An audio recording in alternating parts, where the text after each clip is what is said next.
Magandang gabi po sa lahat. Tayo nagbabalik ulit dito sa ating munting channel, Samuel Soriano TV29, para mag-discuss ulit ng another coins.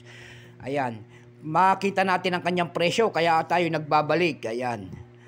Papasalamat lamang tayo sa ating mga subscriber. Ayan. Maraming salamat po sa ating mga subscriber dyan. Thank you so much. Luzon, Visayas, Mindanao, kung sa kayong panig ng mundo po, lahat po ng aking mga subscriber. Thank you so much sa inyong lahat at magandang gabi po. Ayan, magandang gabi rin po sa mga sumusuporta talaga dito sa aking YouTube channel. Thank you so much din sa inyong lahat. Lalo-lalo na ang ating mga senior citizen dyan at mga kolektor at saka numismatis po. Thank you so much.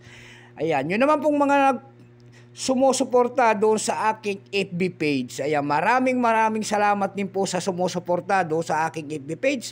Thank you so much, Samuel Soriano po. Lahat po na nakapalo doon sa aking FB page at mga nanonood po. Lalong-lalo na rin po yung mga nagseset ng star sa akin dyan. Maraming salamat po sa inyong lahat. Ayan, pakisuporta naman po sana ang ating FB page, lalong-lalo na rin ang ating YouTube channel. Ayan, thank you so much. Ayun naman po hindi pa po nakapag-subscribe dito sa aking YouTube channel, anyayahan ko lang sana kayo. At malaking tulong na po o bagay ang inyong gagawin tulad ng pagpindot ng ating subscribe button, like and share para ma-update ko kayo sa mga latest ko pang gagawin mga video po. Ayan, excuse me po.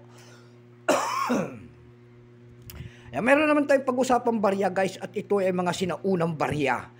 Year 1993 po. Ayan. Makikita nyo po dyan ang isang imahe po ng isang lalaki nakaharap po sa kaliwang bahagi. Malapit sa kanyang baba ang kanyang pangalan. Siya po si Marcelo H. Del Pilar, ang dakila nating bayani, in the year 1993. Pagkatalikod naman po, makikita natin ang isang imahe po ng isang agila, nakabukang pakpak po, and then 50 centimos po. Ayan. Kung tawagin po yan ay monkey eating eagle, ayan po. Pero ang scientific name po niyan ay Pictopaga jeffreys po, kung tawagin, ayan. Bago tayo magsimula sa ating talakayan, kilalanin mo muna natin siya para makita natin kung gaano nakataas ang kanyang halaga sa mga online selling natin. Issue po nito, Philippines po, Period Republic, 1946 up to date po. Type nito standard circulation coins years, 1991 hanggang 1994, 4 na taon lamang po. Value nito 50 centimos, small type po ito kasi may malaki po, ayan. Currency piso 1967 up to date po. Composition niyan ay brass, may bigat lamang 3 grams. May haba naman itong 18 mm. May kapal po naman itong 1.5 mm. Hugis po bilog. Orientation nito ay middle alignment. Itinigil naman ng Pilipinas ang paggamit sa barya na ito noong January 2, 1998. Number N-4166. Reference number KM-242-3. Siya po si Marcelo H. Del Pilar. Ito pong year 1993. Ito po ay 50%. Ayan, wala pa po may ipakita ang ating Bangko Sentral kung ilang piraso ginawa sa barya na hawak natin. Pero may price na po ito doon sa ating lumista. Yung kanyang very fine ay 12 pesos, extra fine 15, almost uncirculated 36. Ang circulated nito ay nagkakahalaga na po ng 60 pesos. Dago naman tayo sa kanyang presyo sa ating mga online.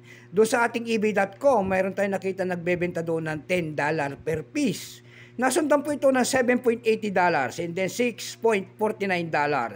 Dago tayo sa Carousel PH. Sa Carousel PH naman po, mayroon tayong nakita nagbebenta doon ng 180 pesos. Nasundan po ito ng 150 pesos and then 100 pesos. Ayan lamang po ang ating may babahaging kanyang presyo. Keep safe po sa lahat and God bless.